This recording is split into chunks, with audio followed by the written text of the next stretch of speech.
Okay, so let's have a look at two examples which use all of the different systems together. Say, for example, you have a visitor come to your club and they want to become a member. Now, in my particular club, we would already be tracking these visitors. So at the end of each meeting, we would either be adding people who have an existing username, using the go-to user search, and then adding the user as a visitor. So we either would input the username of somebody who already had a username or would be creating a new username for them. When they've decided that they want to become a member, they filled in their membership form, completed the payment, we need to go to Toastmasters International, to the Club Central.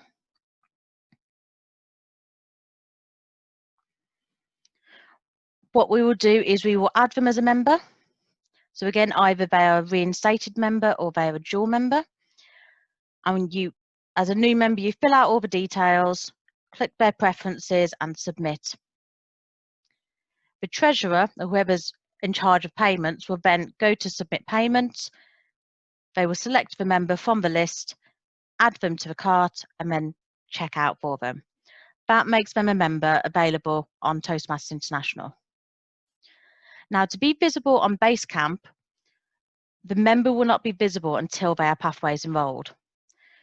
You can see this when you go to the club roster, and I'll go to my sheet for GDPR reasons, and they will have pathways enrolled or they won't. So this is a prompt to the VPE or whoever's suitable in your club to encourage them to select a path on pathways. Once that's completed, you can go to Basecamp, member progress, and you will be able to see them available on Basecamp as an active member of the Pathways learning experience. And you'll see that under number 5, recently selected paths. What I would then do on Easyspeak for those using the system is I would go to membership management, edit member, and then depending if they're a historic member, so maybe they've come back after 5 years, you go to show past users, or you would go to visitor management if they were just a visitor. And what I would do is go to the little pencil mark for edit, go to club, and then change their status from a visitor to a member. Depending on when this happened and how fast you are, you might want to change the effective date to a couple of days before, depending on the day they actually joined the system.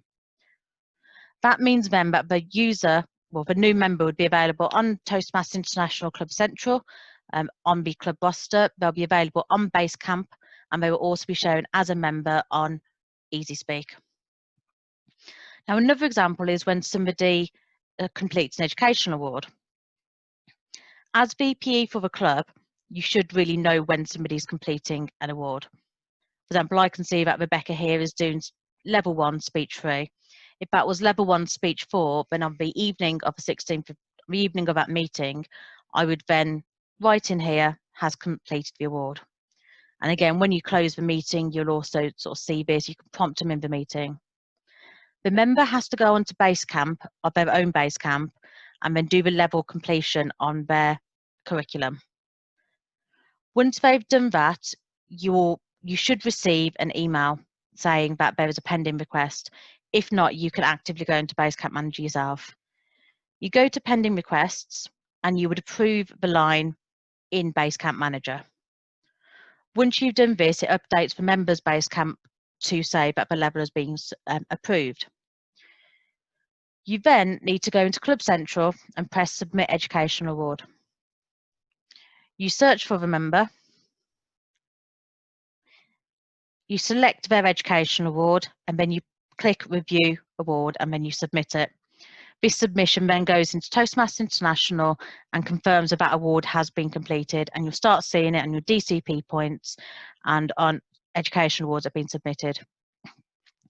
The last thing I would do again for Easyspeak users is I would go into that individual members, so the membership management, edit member. I would find my user, so Mish. And then under here, I would type in that she's completed, I think it's Persuasive Influence 1, and then I would submit this. And this means that her credentials on Easyspeak as a user will show that she's completed the level 1. When you close the meeting that has that final speech in there, it will automatically update the sheet under the scheduling and VPE. So what you would see is that Mish would have 4 green ticks here. You don't need to officially complete the path in Easyspeak. It will automatically do it for you, but it's just a tracking. So again, you complete it in Basecamp Manager to submit it, to approve a level. You submit it in Toastmasters International Club Central to submit the award, and then you update the credentials in Easyspeak if that's what you wish.